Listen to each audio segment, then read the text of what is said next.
Hi, I'm State Representative Reuven Carlyle, representing the 36th Legislative District. I so appreciate you checking in on this legislative update. I am so excited and honored to share with you the fantastic news, of course, that your legislature and Governor Gregoire have brought into law marriage equality. Incredibly important, not only symbolically, but literally to the thousands of gay and lesbian couples in our state. Very honored to support this legislation and very meaningful step forward in the journey towards civil rights throughout this country. I wanted to give you a couple of details on some other legislation that we've been working on this session, given the extensive news about the budget.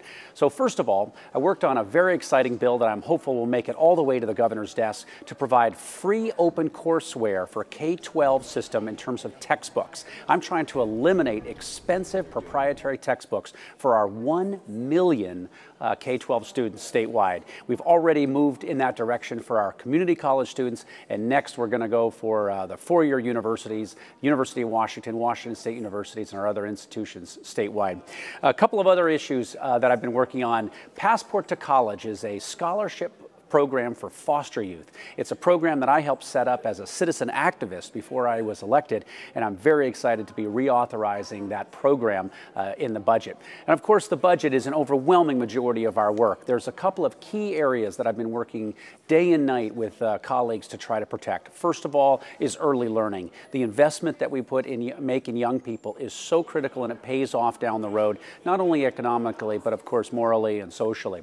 Secondly is our K-12 system. Because of the McCleary decision, the lawsuit, what has happened is that we've been able to protect the core integrity of our K-12 funding as opposed to continue the substantial cuts that we've seen.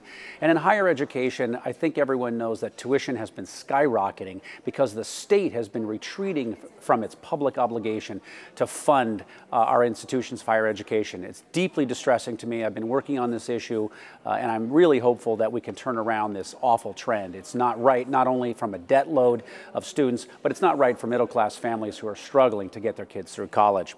A couple of other issues. Really excited to tell you that we've made amazing progress on some of the critical programs in the environment.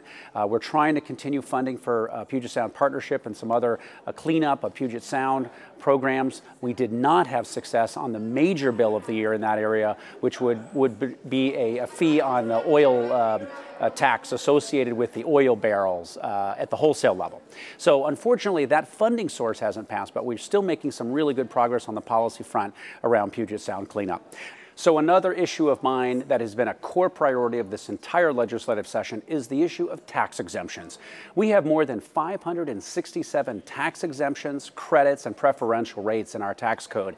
And I have to tell you, it's incredibly complex and it's frustrating. And it's particularly difficult because it takes a 2/3 vote of the state legislature in order to end or terminate or even modify a tax exemption. But it only takes a 50% simple majority vote to create that exemption.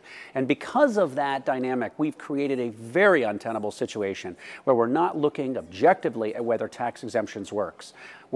I have two major bills in this area that I'm very excited to be moving through the legislative process. First of all, I have a policy proposal, House Bill 2762, that puts an expiration date on all tax exemptions that currently don't have one. So 251 exemptions that would be forced to terminate after 10 years unless they're reauthorized by the legislature. It's sound fiscal policy, it's sound public policy, and I really believe it would move us forward in a thoughtful way by having the attention and rigor as to whether or not a tax exemption actually provides value for the taxpayers.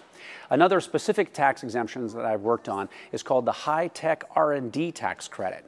This is a tax credit that's given to large high-tech companies that contribute research and development in our state.